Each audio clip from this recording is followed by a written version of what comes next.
Hello everyone, कैसे हैं आप लोग। तो आज हम डिस्कस करेंगे रिसेंटली इंडोनेशिया में चल रही जो G20 समिट 2022 की। तो मेनली यहाँ पे समझेंगे कि G20 समिट ये है क्या, इसकी मेन सिग्निफिकेंस क्या है, इसके बारे में डिस्कस करेंगे। और यहाँ पे देखिए 2022 की जो समिट है, यहाँ पे मेजर चैलेंजेस क्या क्या थी और क्या क्या आउटकम्स निकल के आए, इसके बारे में डिटेल में डिस्कस करेंगे। तो देखिए from international relationship point of view के हिसाब से, जो आपके GS2 पेपर के हिसाब से बहुत ही इंपॉर्टेंट वीडियो होने वाली है। तो इस वीडियो को एंड तक बिल्कुल देखते रहिएगा। और इससे पहले अगर आप लोगों ने हमारे चैनल को अब तक सब्सक्राइब नहीं किया है तो इसको प्लीज सब्सक्राइब कर लीजिए, ताकि आने वाले ऐसे ही वीडियोस के नोटिफिकेशन इसी तरह आपको मिलते रहे। तो चलिए आज का वीडियो शुरू करते हैं। तो रिसेंटली 17th G20 की जो एनुअल समिट, ये जो होस्ट किया है इंडोनेशिया ने। तो इंडोनेशिया के पास जो है अभी फिलहाल G20 समिट की जो प्रेसिडेंसी है, तो ये आयोजित की गई इंडोनेशिया के बाली शहर में। तो मेन देखिए थीम कभी कभी पूछे जाते हैं आपको। यहाँ पे मेन जो थीम थी, रिकवर टुगेदर रिकवर स्ट्रॉन्गर। तो बहुत ही इंपॉर्टेंट है। अलग अलग जो दुनिया की ग्लोबल इन्फ्लेशन से रिलेटेड, कोविड-19 या अलग अलग जो महामारी से रिलेटेड, उनको यहाँ पे मीन करके यहाँ पे एक साथ आगे बढ़ने की बात की गई है। तो देखिए यहाँ पे G20 समिट 2022 की जो ये आयोजित हुई थी अभी फिलहाल, यानी कि चल रही है ये इंडोनेशिया में। और नेक्स्ट ईयर यानी कि 2023 में ये बहुत ही इंपॉर्टेंट है, ये होने वाली है भारत में।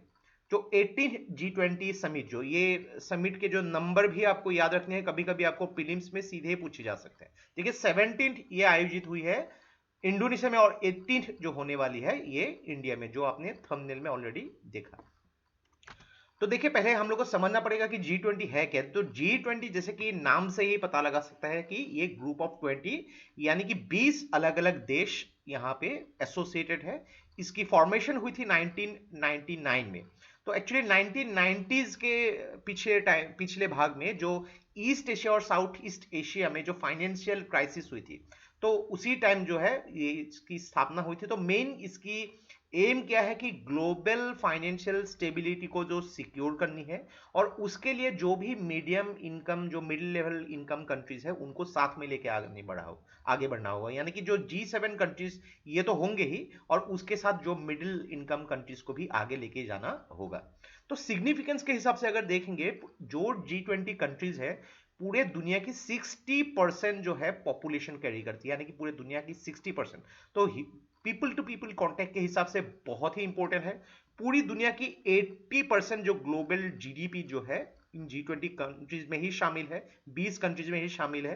तो आप एक आइडिया लगा सकते हैं कि from the importance of global trade, और इन्हीं कंट्रीज में पूरी दुनिया की 75% ग्लोबल ट्रेड होती है। तो एक आइडिया लगा सकते हैं कि कितनी एक हैवी ग्रुप है यहाँ पे। जो मेंबर कंट्रीज है अल्फाबेटिकली अगर देखेंगे आप, Argentina, Australia, Brazil, Canada, China, France, Germany, India, Indonesia, Italy, Japan, Republic of Korea, Mexico, Russia, Saudi Arabia, south Korea, Turkey, the United kingdom, United states and European union. तो European union पूरी यहाँ पे शामिल है। तो आप मान सकते हैं कि 19 देश है और एक यूरोपियन यूनियन है यहाँ पे। तो कभी कभी आपको ऐसे पूछे जा सकते हैं कि कोई कंट्री जैसे कि नाइजीरिया क्या यहाँ पे शामिल है, कभी कभी ऐसे पूछे जा सकते। तो देखिए थोड़े से आपको याद रखने भी इंपॉर्टेंट है, कभी कभी स्टेटमेंट बेस्ड प्रश्न में पूछे जा सकते हैं। तो देखिए यहाँ पे क्या क्या आउटकम्स हुई, कभी कभी ये भी बहुत इंपॉर्टेंट है इसकी सिग्निफिकेंस के हिसाब से। तो रशिया की जो एग्रेशन, उसको कंडेम किया गया है, उसको डिप्लोर किया गया है। यानी कि जो होनी नहीं चाहिए थी, जो यूक्रेन में रशिया ने किया, यहाँ पे कोई भी रीजन हो, यहाँ पे कुछ भी रीजन हो, हिस्टोरिकल सिग्निफिकेंस कुछ भी हो यहाँ पे, लेकिन मेंबर कंट्रीज ने यहाँ पे इनको जो है रशिया को खेद प्रकट की है। और स्ट्रॉन्गर टर्म्स में यहाँ पे बोला गया है कि अनकंडीशनल विड्रॉल होनी चाहिए। हालांकि जो रशिया के प्रेसिडेंट ने काफ़ी यहाँ पे आगे बढ़ चुके हैं उन्होंने, लेकिन देखिए कि यहाँ पे रशिया को यहाँ पे जो है टॉन्ट किया गया है। ग्लोबल इकोनॉमी पे फोकस करनी है। अगर देखा जाए कि ग्लोबल इन्फ्लेशन काफ़ी ज़्यादा हो रही है यहाँ पे, तो इंटरेस्ट रेट को भी यहाँ पे आगे बढ़ाया जा रहा है अलग अलग देशों में यहाँ पे। तो स्पिल ओवर जो होती है इकोनॉमी, उसको अवॉइड करनी होगी केयरफुली, उसके बारे में बात हुई है। फूड सिक्योरिटी बहुत ही एक इम्पोर्टेंट इशू है, स्पेशली हमारे अगर भारत में भी देखेंगे हम, बहुत ही ज़्यादा जो है हंगर इंडेक्स में हम बहुत ज़्यादा पीछे हैं। जो अफ्रीकन कंट्रीज में हो गई, साउथ ईस्ट एशियन कंट्रीज के काफी जगह में देखे जाते हैं, साउथ एशियन कंट्रीज में। तो ये फूड सिक्योरिटी को सिक्योर करनी चाहिए, अलग अलग यूनाइटेड नेशंस के ऑर्गन भी है यहाँ पे। तो कोऑर्डिनेटेड एक्शन प्लान होनी चाहिए ताकि फूड सिक्योरिटी के चैलेंजेस को यहाँ पे इंपॉर्टेंस दिए जा सके, ताकि आने वाले टाइम में ऐसे ही सिचुएशन की वजह से फ्यूचर जो है खराब ना हो। क्लाइमेट चेंज हर बार यहाँ पे एक बहुत ही इंपॉर्टेंट पैरामीटर होती है डिस्कशन में। तो यहाँ पे पेरिस क्लाइमेट एग्रीमेंट के हिसाब से जो बोला गया था कि 1.5 डिग्री सेंटीग्रेड से जो है ज्यादा बढ़ाना ही नहीं चाहिए, उसके अंदर ही रखनी चाहिए। एक जो है 2030 तक अलग अलग देशों ने अलग अलग गोल जो है मेंशन किए थे। भारत ने भी नेशनली डिटरमाइंड कंट्रीब्यूशन जो है मेंशन कर दिया था यहाँ पे कि 2070 तक हम जो है जीरो नेट कार्बन एमिशन जो है हम जीरो कर लेंगे। यहाँ पे 2030 तक जो है हम 50% जो है रिन्यूएबल एनर्जी से हम जो है अपनी एनर्जी को फुलफिल कर लेंगे। 500 गीगावाट तक एनर्जी प्रोड्यूस कर लेंगे। अलग अलग देशों ने अलग अलग यहाँ पे इंपोर्टेंस दिए हैं, और आने वाले टाइम में, आने वाले कुछ दशकों में उसका हम लोग जो है इफेक्ट देख सकते हैं, चाहे वो इलेक्ट्रिक व्हीकल्स हो जाए या बहुत सारे जो ट्रेडिशनल फॉसिल फ्यूल की यूजेस में काफी ज्यादा कटौती हो सकती है। नेक्स्ट अगर बात करेंगे डिजिटल ट्रांसफॉर्मेशन, ये जो है युग जो है डिजिटल ट्रांसफॉर्मेशन से रिलेटेड है। तो डिजिटल ट्रांसफॉर्मेशन को इंपॉर्टेंस दी गई है अलग अलग लीडर्स ने, और सस्टेनेबल डेवलपमेंट गोल्स को थ्रू डिजिटली यहाँ पे जो है रीच करने की बात हो रही है, ताकि यहाँ पे जो sustainable development goals United Nations के अलग अलग है उनको जो है एटलीस्ट अचीव किया जा सके, जो बहुत ही इंपॉर्टेंट है। हेल्थ के रिलेटेड काफी ज्यादा यहाँ पे कमिटमेंट की गई है। आने आपने कुछ टाइम में देखा होगा, पिछले 2-3 साल में बहुत ज्यादा इफेक्ट हुई है, स्पेशली जो हाईली पॉपुलेटेड कंट्री हो गई या फिर अलग पूरे दुनिया में इसका जो है अलग अलग महामारियों से जो है बहुत इफेक्ट हुई है। तो सस्टेनेबल रिकवरी की बात हो रही है यहाँ पे। रिकवरी तो होनी चाहिए और एनवायरमेंटल की प्रोटेक्शन भी होनी चाहिए, और सस्टेनिंग यूनिवर्सल हेल्थ कवरेज में यहाँ पे उसको अचीव करने के लिए अलग अलग प्लान के बारे में भी बात की गई है। तो ये तो हुई आउटकम्स, लेकिन यहाँ पे काफी सारे चैलेंजेस भी देखने को मिल सकते हैं जिसके बारे में भी बात हुई है यहाँ पे। तो डेफिनेटली यहाँ पे रशिया के जो इन्वेजन ऑफ यूक्रेन, उसके बारे में बहुत सारी बातें हुई यहाँ पे। तो एक देखिए कि ऐसे सिचुएशन से क्या होती है कि मैसिव एक जियोपॉलिटिकल अनसर्टेनिटी बनी रहती है कि आज अगर नेटो जो है रशिया के अगेंस्ट खड़ी हो गई है यहाँ पे, और रशिया खुद जो है एक G20 का मेंबर है यहाँ पे, तो बहुत देखे यहाँ पे रशिया को भी जवाब देना होगा कि उन्होंने ऐसा अगर किया तो क्यों किया, उनकी मेन मकसद क्या है यहाँ पे।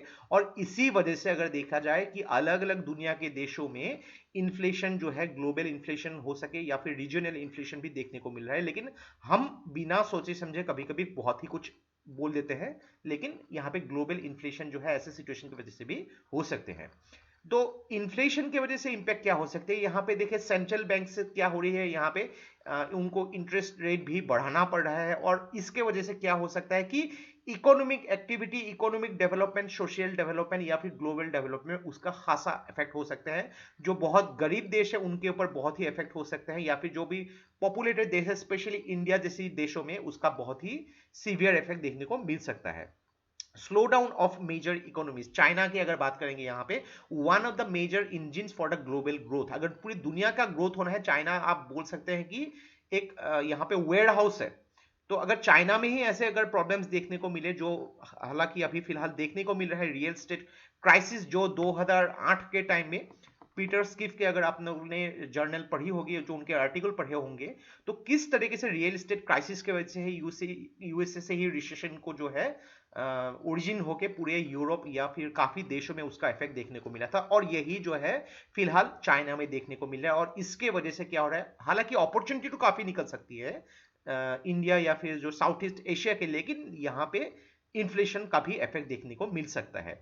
जियोपॉलिटिकल रिफ्ट अलग अलग जगहों पे देखने को मिल सकता है, जैसे कि यूएसए और चाइना के बीच में जो हो रही है, पहले जो यूएसए और रशिया के बीच में काफी दशकों तक थी, यहाँ पे अभी यूएसए और चाइना के बीच में हो रही है। देन यूके और यूरोपियन यूनियन के बीच में भी जो ट्रेड रिलेटेड प्रॉब्लम्स हो रही है। तो ऐसे प्रॉब्लम्स के क्या हो सकता है कि ये प्रॉब्लम्स अगर कंटिन्यू होती रही तो आने वाले टाइम में ग्लोबल ट्रेड पे भी उसका ज्यादा इफेक्ट हो सकता है। और यहाँ पे देखिए कि एक चीज होनी चाहिए कि G20 तो यहाँ पे ठीक है, लेकिन बहुत सारे ऐसे भी कंट्रीज जो अफ्रीकन कंट्रीज या फिर साउथ अमेरिकन कंट्रीज, उनकी भी इन्वॉल्वमेंट थोड़ी सी बढ़ानी हो चाहिए यहाँ पे। बहुत सारे एशियन कंट्रीज तो है ही, यूरोपियन कंट्रीज तो है ही, लेकिन बहुत सारे ऐसे कंट्रीज जहाँ पे पॉपुलेशन बहुत ज्यादा है, एक उभरती हुई कंट्रीज है, उनको भी यहाँ पे ऑब्जर्वर स्टेटस के हिसाब से भी मिलनी चाहिए। और मेनली देखिए यहाँ पे थीम से ही आप आइडिया लगा सकते हैं कि मेन यहाँ पे G20 का ऑब्जेक्टिव क्या है और किस तरीके से आगे बढ़नी होनी चाहिए, और इंडिया की यहाँ पे कैसी रेपुटेशन है, यहाँ पे इंडिया जो है किस तरीके से एक बहुत ही इंपॉर्टेंट कंट्री माना जाता है, और बिकॉज नेक्स्ट ईयर जो है इंडिया में होने वाली है तो G20 की सिग्निफिकेंस बहुत ही ज्यादा होती है।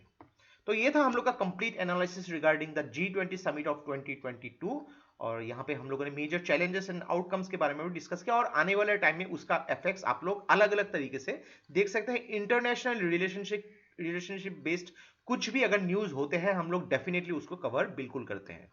तो ये था हम लोग का कंप्लीट एनालिसिस। आशा करते हैं इससे आपको बहुत कुछ चीजें सीखने को मिला होगा, और ये वीडियो अगर आप लोग को अच्छा लगा इसको प्लीज लाइक कीजिए, इसको सब्सक्राइब कीजिए, इसको शेयर कर दीजिए। तो आज के लिए बस इतना ही। देखते रहिए study rise. Take care, thank you and जय हिंद।